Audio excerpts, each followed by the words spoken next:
할렐루야. 오늘 온기충만 두 번째 시간입니다. 여러분 정말 잘 나오셨습니다. 특별히 우리 자녀들과 나오신 우리 부모님들 너무나 잘하신 겁니다. 이 신앙이라는 건요 그렇습니다. 가랑비에 옷이 젖듯이 신앙이 젖어 들어갑니다. 한 번에 신앙이 완성되지 않습니다. 신앙의 자리에 나를 계속 드리고 또 드리면요 성령의 담비가 그의 영혼 속에 적셔져서 어느 순간 성령의 충만함으로 그리고 생수의 강으로 가득 그의 영혼이 채워줄 수 있는 겁니다. 우리 자녀들 금요일 날이 뭐 하는 날인지 모르는데요, 그냥 토스트가 좋아서 나오는데요, 괜찮습니다. 어떤 모양으로 나와도요 하나님께서 역사하십니다. 하나님이 그 영혼을 만지십니다. 적시십니다. 어떤 4살 아이가 있습니다. 이 아이가 자기 전에 엄마가 항상 자장가를 들려줍니다. 근데 엄마가요 자장가를 한 곡을 딱 정해놓고 들려주는 것이 아니라 여러 자장가를 이제 매일 밤 다르게 불러줍니다. 그렇게 불러주는데 어느 날은 엄마가 묻습니다. 엄마가 또 자장가를 불러주려고 하는데 무슨 자장가를 듣고 싶니? 신청곡을 받는 겁니다. 4살 아이가 엄마 그 자장가를 들려줬으면 좋겠어요. 무슨 자장가인데? 제목은 모르겠는데 똥사내라는 자장가가 있는데 그 자장가를 좀 들려주셨으면 좋겠어요. 엄마가 똥사내 자장가는 들려준 적이 없는데 무슨 소리야? 아니 엄마 똥사내 얘기했잖아. 그 자장가 들려줘요. 뭔데? 한번 불러줬으면 좋겠는데. 잘 자라 우리 아가 앞들과 뒷똥사내 똥사내. 아이는 글을 몰랐습니다. 그냥 부모님이 이야기하는 대로 들었습니다. 그래서 똥사내 자장가 들려달라고 합니다. 신앙도 저는 마찬가지라고 생각합니다. 이 아이들 뒷동산인지 뒷동산인지 모릅니다. 그냥 이 금요일 날 나와 있습니다. 여기가 어떤 모임인지, 그리고 이 금요 기도회라는 기도회가 어떤 것인지 잘 모릅니다. 하지만 이 자리에 나왔을 때 그 아이들의 이 시간에 대한 이미지가 사진처럼 찍혀 있을 겁니다. 그리고 인생 속에서 이 시간이요 계속 우리 아이들의 삶 속에 기억될 것입니다. 우리 부모님이 기도하는 장면, 우리 부모님이 말씀 듣는 장면, 부모님이 목 놓아 나를 위해서, 우리 가정을 위해서 기도했던 그 장면, 기억이 우리 자녀들의 인생을 인도하실 것입니다. 그리고 그 아이들이 자라나게 될 겁니다. 자라나서 인생에 어려움이 찾아올 수도 있습니다. 위기가 찾아올 수 있습니다. 우리가 살아가는 인생이 늘 평탄하지만 않지 않습니까? 어려움이 찾아왔을 때, 위기가 찾아왔을 때 우리 아이들이 그 상황을 극복하기 위해서 뭘 하겠습니까? 부모님의 모습을 떠올립니다. 부모님도 똑같은 나와 인생을 사셨는데 어떻게 부모님이 이 어려움들을 이겨내셨을까? 금요일마다 기도하셨지. 금요일마다 하나님 앞에 부르짖었지. 그 하나님께서 그 기도를 들으시고 우리 부모님의 모든 세월을 굽어 살펴주셨지. 나도 뭘 해야겠다, 기도해야겠다 라는 마음으로 그렇게 우리 학생들, 자녀들 마음속에 각인될 수 있습니다. 우리도 마찬가지지 않습니까? 우리 부모님이 새벽 예배에 업고 기도했던 그 모습이 우리에게 생생하지 않습니까? 그 기도 덕분에 우리가 어떻게 됩니까? 지금 이 자리에 있을 수 있습니다. 어려우면 새벽에 주님 앞에 깨어 기도해야 된다는 생각이 우리 머릿속에 가득하지 않습니까? 그런 의미에서 정말 이 자리에 잘 나오신 겁니다. 하나님께서 오늘 여러분과 여러분의 가정 속에, 우리 자녀들 속에 하나님의 선한 기억으로, 능력으로 역사하실 것입니다. 성경을 보면요 이 영적인 이미지가 사람의 운명을 바꿨습니다. 여러분 요셉이라고 아시나요? 요셉이 어린 시절 형제들에게 팔리게 되죠. 팔려서 어디로 갑니까? 애굽으로 갑니다. 애굽으로 가면요 애굽에는 하나님 없는 나라입니다. 주일학교 있을까요? 없습니다. 주일학교 선생님 없죠. 거기서 믿음이 끊겼습니다. 하나님 만날 수가 없습니다. 하나님이 너무 생소한 나라입니다. 너무 어린 시절에 그 나라로 넘어갔습니다. 그런데 요셉의 발걸음들을 보면요 그의 발걸음마다 누가 계십니까? 하나님이 계십니다. 보디발의 집에 들어갔을 때도 하나님이 계셔서 요셉을 축복하시고 보디발의 집을 축복하고요, 보디발의 아내가 요셉을 어렵게 할 때도 하나님 바라보면서 그 유혹을 이겨냅니다. 그리고 감옥에 갇혔을 때도 하나님을 바라봅니다. 도대체 이 요셉이 어디서 그 믿음을 얻었을까? 너무 어린 시절에 팔려가서 하나님에 대해서 제대로 연결지 않았을 텐데 어떻게 그 하나님이 하나도 없는 그 환경 속에서 믿음을 지킬 수 있었을까? 비결은 하나입니다. 어린 시절에 야곱이 기도하던 모습을 봤습니다.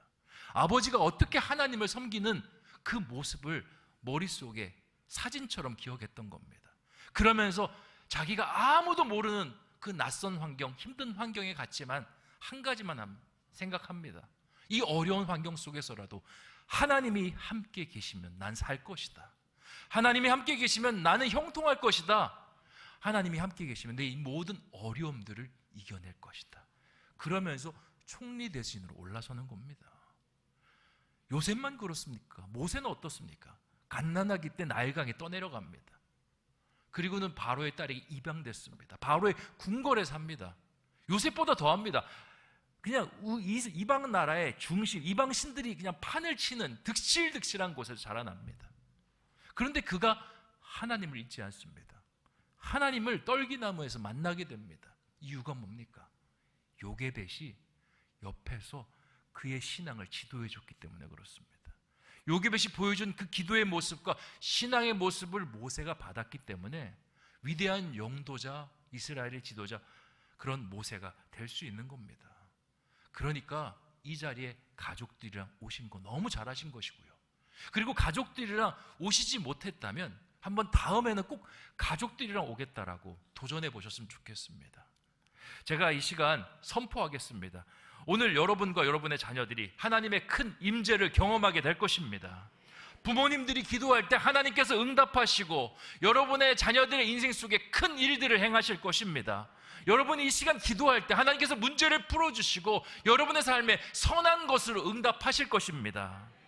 오늘 이러한 선포대로 하나님의 은혜와 능력을 경험하는 저와 여러분 되시기를 주님의 이름으로 축원드립니다.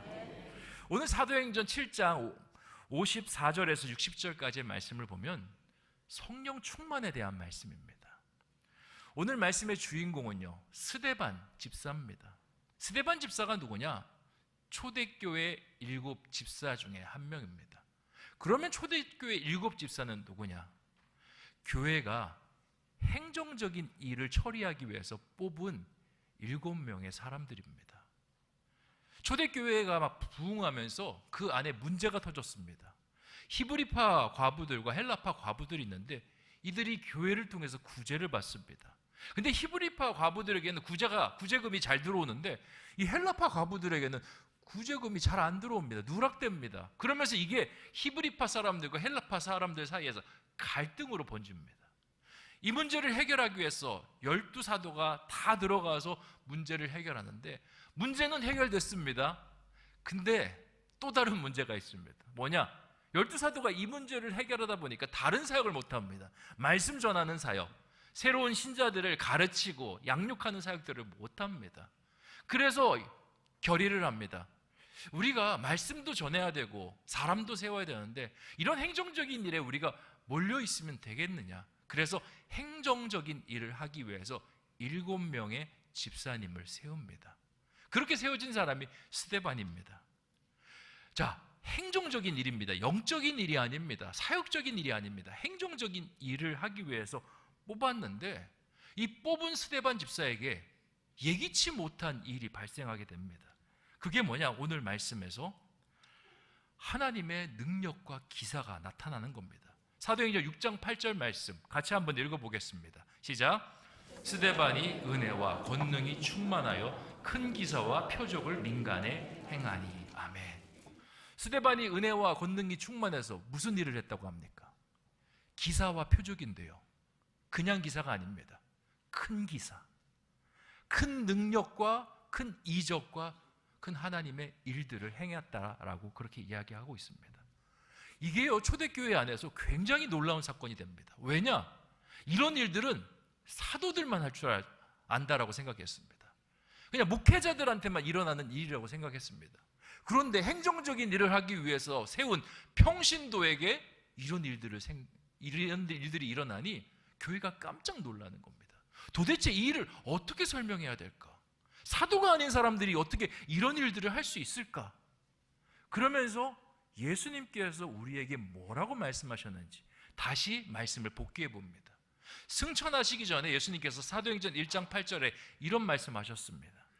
오직 성령이 너희에게 임하시면 너희가 권능을 받고 예루살렘과 온 유대와 사마리아와 땅끝까지 이르러 내 증인이 되리라. 자, 성령이 임하시면 너희가 뭘 받는다고 합니까? 권능을 받는다고 합니다. 근데 여기에 제한이 없습니다. 사도들만 권능을 받을 것이다. 목회자들만 권능을 받을 것이다. 특별히 이 임무를 부여받은 사람들만 권능을 받을 것이다 하는 것이 아니라 성령이 임하는 누구나 권능을 받을 것이다. 깨닫습니다. 평신도가 중요한 게 아니구나. 사도가 중요한 게 아니구나. 누구든지 성령의 충만함을 받으면 이런 역사가 일어날 수 있는 것이구나. 깨닫게 됩니다. 우리에게 주시는 하나님의 교훈이 있습니다. 우리도요, 성령 충만함의 능력이 나타날 수 있습니다. 우리의 삶에 큰 기사와 표적이 일어날 수가 있습니다. 그게 꼭 성인들에게만 해당되는 게 아닙니다. 우리 자녀들에게도 해당됩니다. 우리 자녀들도요, 성령 충만하면요, 이런 능력과 기사가 일어날 수 있습니다. 성경에 애들이 놀라운 능력을 일으켰다는 말씀 너무 많습니다. 예를 들어 볼까요? 사무엘, 하나님 말씀 어린 시절에 들었습니다. 저 때인 지 얼마 안 돼서 그냥 소년으로 있을 때 하나님의 음성을 지성소에서 듣고 그걸 오히려 제사장 엘리에게 말해주는 하나님의 대언자 역할을 했습니다. 소년 다윗은요, 귀신도 쫓아냈습니다. 자기가 수금을 탈 때 사울에게 그 접한 악신이 떠나가는 놀라운 역사가 일어났습니다. 다니엘의 새 친구 소년이었습니다. 근데 느부갓네살 왕이 그들을 용광로에 풀무불에 집어넣으려고 했습니다. 들어갔습니다. 근데 어떻게 됐습니까? 죽었습니까? 살았습니까? 살았습니다. 불 가운데 거닐면서 정말 하나님께서 역사하시는 것을 증거하였습니다. 이 이야기들이 우리에게 이야기하는 게 뭡니까? 성령이 임하시면 우리 아이들에게도 권능과 능력이 나타날 수 있음을 이야기하는 겁니다. 요엘서 2장 28절에 성령이 오시면 다음과 같은 변화를 이야기합니다. 같이 한번 읽어보겠습니다. 시작. 그 후에 내 영을 만민에게 부어주리니 너희 자녀들이 장래일을 말할 것이며 너희 늙은이는 꿈을 꾸며 너희 젊은이는 이상을 볼 것이며. 아멘. 성령을 특정한 누구에게 부어준다고 하지 않습니다. 만민에게 부어준답니다. 그러면 하나님의 사람들이 놀라운 일을 행하는데 자녀들이 장래일을 말한다는 겁니다. 자녀들이 뭘 한다고 장래일을 말합니까? 보통 장래일은요, 나이 든 사람들이 많이 이야기합니다. 과거의 데이터를 수집해서 현재의 흐름을 대입해서 미래의 이야기를 도출하는 것. 사실 이 장래일이라는 것은 이 나이 든 노년에게 어울리는 일일 겁니다. 근데 아니라고 합니다. 자녀들이 장래일을 말할 것이더라고. 청년들요, 우리 청년들 얼마나 이성적인지 모릅니다. 환상 같은 거 안 믿습니다.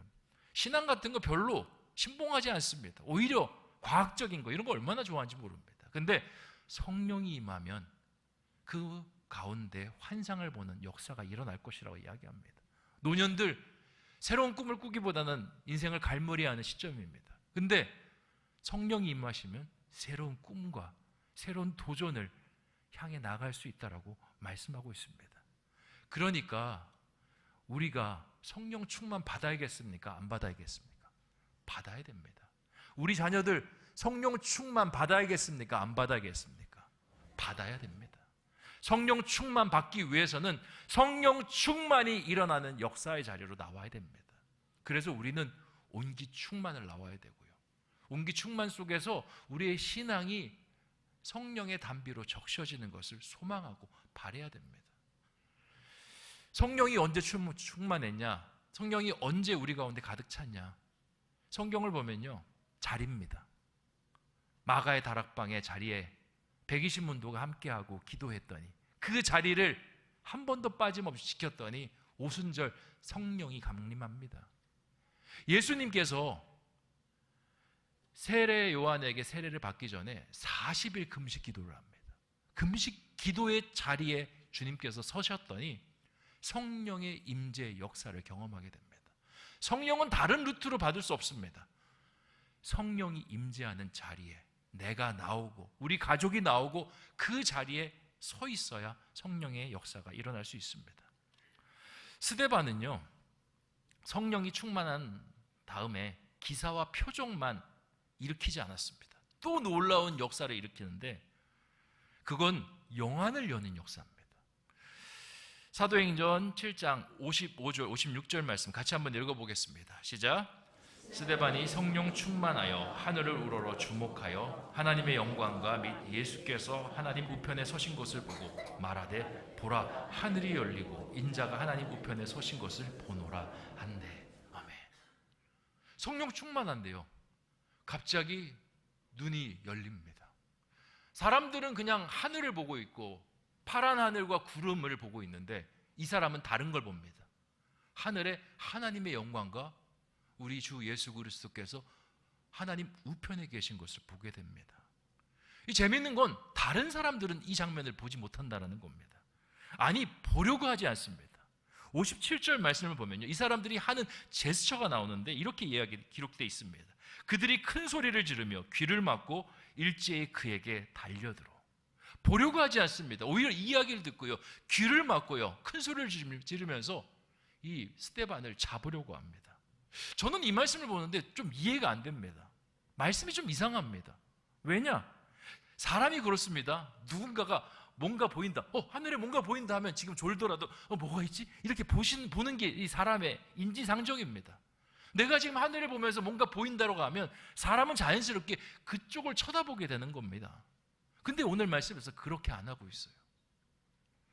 저는 어린 시절에 남동생이 있었습니다. 지금도 있고요. 2살 이제 어린 동생인데 지금은 뭐 둘 다 나이가 많이 들어서 그냥 이제 다 그냥 지내는데, 어린 시절에 이제 2살 어린 동생과 저는요 치열하게 싸웠습니다. 뭐 때문에 싸웠냐? 먹는 것 때문에 싸웠습니다. 한창 클 때요, 저랑 저희 동생 밥을 4공기 5공기, 김치 국물만 있어도 한 7공기씩 먹었습니다. 밥을 다 먹은 다음에 그래도 몇 시간 지나면 배가 고프더라고요. 그래서 부모님이 간식을 주면요, 간식 쟁탈전이 벌어집니다. 한 번은 이제 부모님이 피자를 사주셨습니다. 피자가 도착하자마자 식기도 전에 제가 4조각, 동생이 4조각 먹었습니다. 그리고 마지막 한 조각이 남았는데 이제 이걸 다 먹고 우물우물 하면서 누가 그 한 조각을 먹을지 이제 경쟁을 합니다. 제가 동생에게 이렇게 이야기합니다. 뒤에 누가 왔어, 친구가 왔는데? 동생이 돌아봅니다. 그 사이에 제가 이것을 취해서 입에 우겨우겨 집어넣습니다. 그리고 동생을 향해 비열한 웃음을 짓습니다. 입에서 침은 질질 흘리면서 내가 다 먹었지. 제가 이 이야기를 하는 건 사람이라는 게 그런 거예요. 누가 뭔가 보인다면 말도 안 되는 상황 속에서 집안에 친구가 어떻게 옵니까? 근데 뭔가 보인다 그러면 사람은 자연스럽게 고개를 돌아봐요. 근데 오늘 말씀에서 사람들이 귀를 막고 보려고도 하지 않고 들으려고도 하지 않고 스데반에게 달려듭니다. 성경은 왜 이 모습을 우리에게 말씀으로 알려주시는 것일까요? 여기에는요 영적인 의미가 있습니다. 성령 받은 자와 받지 않는 자의 차이가 여기에서 드러납니다. 우리가 성령 받으면요 보지 못하는 걸 봅니다. 영안이라는 것이 열립니다. 그 영안은 하나님께서 보시는 것을 함께 보는 겁니다. 예를 들어 하나님께서 영안을 여시면요 우리 자녀들을 볼 때 하나님께서 우리 자녀들을 향한 계획들을 보게 됩니다. 내가 우리 자녀들을 볼 때는 실망스럽습니다. 속상한 것이 많고요. 이 아이들이 나중에 제대로 된 어떤 사회생활을 할까 염려까지 됩니다. 그런데 그런 부족한 아이들인데요 우리가 영안을 열면요 하나님께서 이 아이를 어떻게 만들어 가시지 다르게 보이기 시작합니다. 요셉 팔려갔습니다. 거기서 종이었습니다. 감옥에 갇히는 죄수였습니다. 이 아이가 어떤 희망이 있을 거라고 누가 생각하겠습니까? 근데 영안이 열리면 그의 미래, 하나님께서 준비하신 그의 인생이 보입니다. 영안은요 오직 하나님께서 역사하시는 사람들에게만 열리는 겁니다. 아브라함은요 하나님께서 영안으로 네가 큰 민족을 이루고 그리고 믿음의 조상이 될 거라고 말씀하셨습니다. 근데 이때가 언제냐? 자녀가 하나도 없을 때, 그리고 나이가 100세가 됐을 때 말씀하셨습니다. 여러분, 이 상황 속에서 하나님 그렇게 말씀하시면 뭐라고 받겠습니까? 하나님 농담하지 마세요. 제 100살입니다. 제 아내 90살입니다.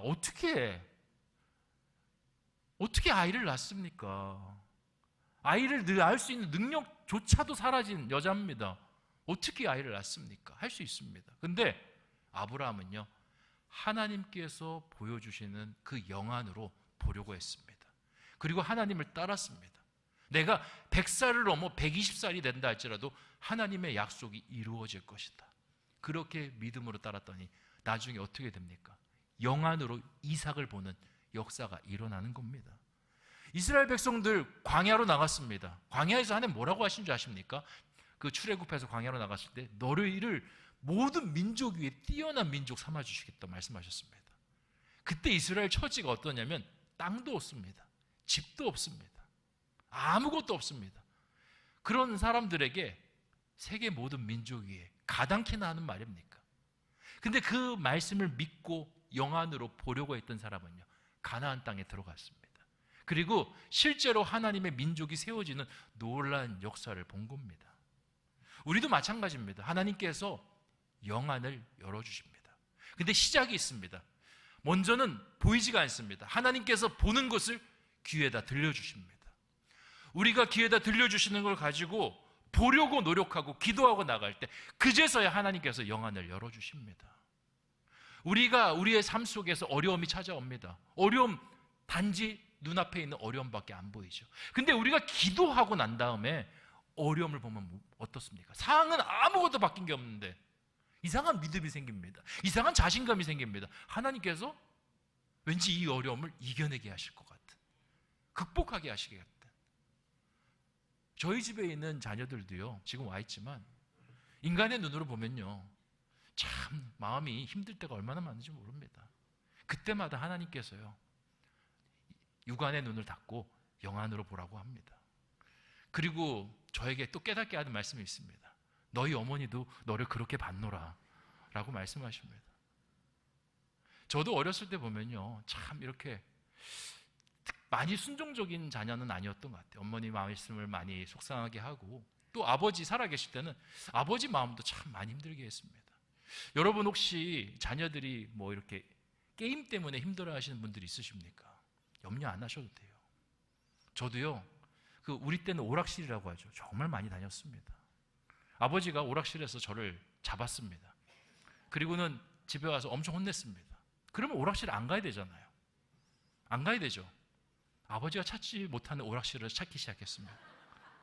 그리고 그 오락실로 나아가서 또 이제 즐거움을 가졌습니다. 근데 그게 한때입니다. 그렇게 기도하면서 부모님이 계속적으로 저를 위해서 중보해 주셨던 그 힘이요, 모든 상황과 모든 저의 어떤 나쁜 습관을 뛰어넘게 합니다. 하나님께서 역사하셔서 사람을 바꾸십니다. 여러분도 마찬가지입니다. 여러분 안에 자꾸 육안으로 보려고 하면요, 나쁜 것들 너무 많이 보입니다. 안 좋은 것들 너무 많이 보이고, 세상 사람들이 보는 대로 자녀들에게 상처 주는 말을 그대로 할 때가 얼마나 많은지 모릅니다. 아이는 이미 상처를 세상에서 많이 받았는데 집에 와서도 그 상처를 받습니다. 그러면 그 자녀들의 영혼은요, 2번 죽는 겁니다. 육으로 죽고요, 영으로 죽는 겁니다.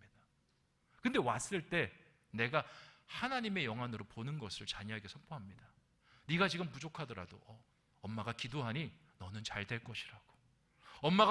아빠가 너를 위해서 중보하니 너는 하나님의 큰 인물이 될 것이라고. 믿고 보려고 하면요, 하나님께서 보여주십니다. 하나님께서 그것이 실제가 될 수 있도록 역사하십니다. 오늘 말씀에서 이제 스데반이 봤습니다. 보좌에 계신 하나님을 봤습니다. 근데 그게 거기로 끝난 줄 아십니까?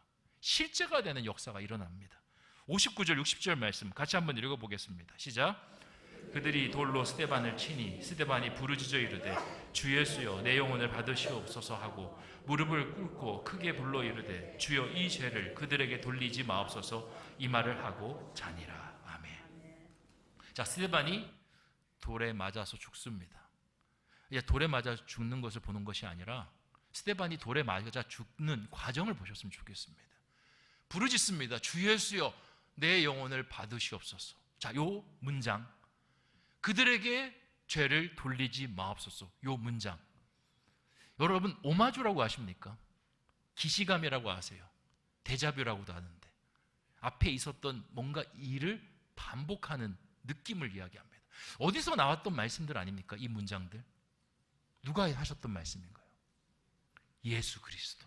예수 그리스도께서 십자가 위에서 하셨던 말씀입니다. 그러니까 스데반은요, 지금 예수 그리스도를 눈으로 보는 것을 넘어서 자기가 예수 그리스도가 되고 있는 겁니다. 주님, 저의 영혼을 받아주시옵소서. 주님, 저들의 죄를 용서하여 주시옵소서. 하나님께서 영안으로 들려주시는 말씀을 믿었고 영안으로 보려고 했고 영안으로 받고 영안의 일들이 자신의 삶 속에 실제가 되는 역사가 이 말씀 속에서 이루어지고 있는 것입니다. 우리가요, 육안이 아니라 영안으로 봐야 될 이유가 여기 있습니다. 영안으로 보잖아요. 영안의 내용들이 실제가 됩니다.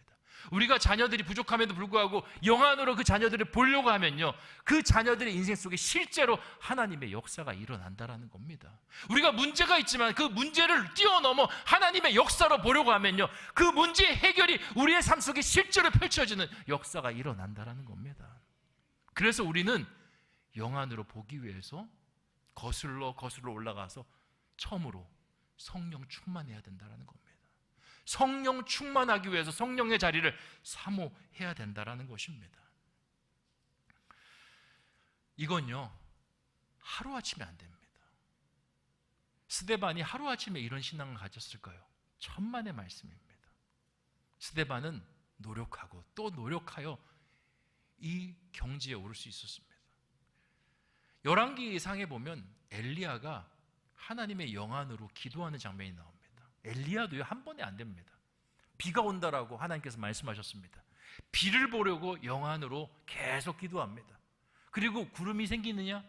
사환에게 묻습니다. 구름이 안 보입니다. 그리고는 머리를 다리 사이에, 무릎 사이에 넣어서 기도를 합니다. 몇 번을 하냐? 7번을 합니다. 7번을 하니까 사환이 이야기합니다. 조망만한 구름이 보입니다. 그리고는 왕에게 이야기합니다. 지금 억수 같은 장대비가 내릴 거니까 빨리 산으로 내려가라. 조망만한 구름밖에 안 생겼습니다. 그건 그냥 기도 안 하더라도 우연찮게 생길 수 있는 구름입니다. 근데 그 구름을 보고 얘기했더니 실제로 장대비와 같은 비가 내리게 됩니다. 여기서 중요한 건 엘리야도 7번 기도했다라는 겁니다. 우리도 마찬가지예요. 영안을 보면 우리의 삶 속에 그 영안의 내용들이 이루어집니다. 하지만 그 영안의 단계로 가기까지의 과정은요, 끊임없이 노력입니다. 우리 사랑하는 성도 여러분, 여러분이 기도의 자리를 사모하셨으면 좋겠고요. 여러분만 나오는 것이 아니라 이 좋은 자리에 여러분의 가족들과 사수하셨으면 좋겠습니다. 반드시 하나님께서 여러분에게 영안의 눈을 뜨게 하실 것입니다. 마지막 말씀, 스데반의 이야기는 스데반이 죽는 걸로 끝나지 않습니다. 이 사도행전을 쓰는 저자는요, 영안으로 새로운 사람을 주목합니다. 58절 말씀 같이 한번 읽어보겠습니다. 시작. 성 밖으로 내치고 돌로 칠세 증인들이 옷을 벗어 사울이라 하는 청년의 발 앞에 두니라. 아멘. 누구에게 주목하냐면 사울이란 청년. 근데 지금 사울이란 청년이 좋은 청년이 아닙니다. 스데반을 돌로 치는데 가담하고 있는 청년입니다. 이 청년은 하나님 나라와 거리가 먼 청년. 근데 성경은 이 청년에게 영안을 비춥니다. 이 청년이 나중에 어떻게 되겠습니까? 지금 봤을 때는 아주 극심한 기독교 박해자가 되겠다, 기독교계의 히틀러 같은 사람이 되겠다라고 생각하는데 영안을 비추는 순간 달라집니다. 이 사람 속에 예수 그리스도가 들어가게 되고 새로운 인물이 됩니다. 하나님께서 여러분의 인생 속에 영안으로 비치는 아름다운 것들이 있습니다. 그 것들이 여러분 삶 속에 실제가 될 수 있도록 기도하고 이 자리를 사수하고 사모하는 저와 여러분 되시기를 주님의 이름으로 축원드립니다. 기도하겠습니다. 좋으신 아버지 하나님, 오늘 성령 충만한 역사, 같이 말씀을 나누게 하시니 참으로 감사합니다. 성령 충만하니 예상하지 못했던 일들이 벌어집니다. 평신도가 큰 기사와 표적을 행하는 역사, 그리고 영안이 열리는 역사, 영안이 실제가 되는 역사가 일어났습니다. 하나님께서 우리에게 말씀하십니다. 성령 충만하면 누구나 이 역사가 가능하다. 우리도 가능하다. 너희 자녀들도 가능하다. 갓난아이도 가능하다라고 말씀하십니다. 그러니 너희는 성령 충만하라 주님께서 말씀하십니다. 우리에게 하나님의 영안이 비춰집니다. 우리의 가정 속에, 우리의 자녀 속에, 우리의 생업 속에, 우리의 건강 속에, 모든 문제 속에 비춰져 있습니다. 그런데 보려고 하지 않습니다. 귀를 막습니다. 그리고 세상의 이야기만 들으려고 하고 세상 사람들이 보는 대로만 나아가려고 합니다. 주님, 세상의 눈을 끊게 하여 주시고 육안으로 보는 그 습관을 끊게 하여 주시고 영안으로, 성령의 눈으로, 하나님의 눈으로 보는 우리가 될 수 있도록 인도하여 주시옵소서. 감사를 드리오며 모든 말씀 예수님의 이름으로 기도하옵나이다.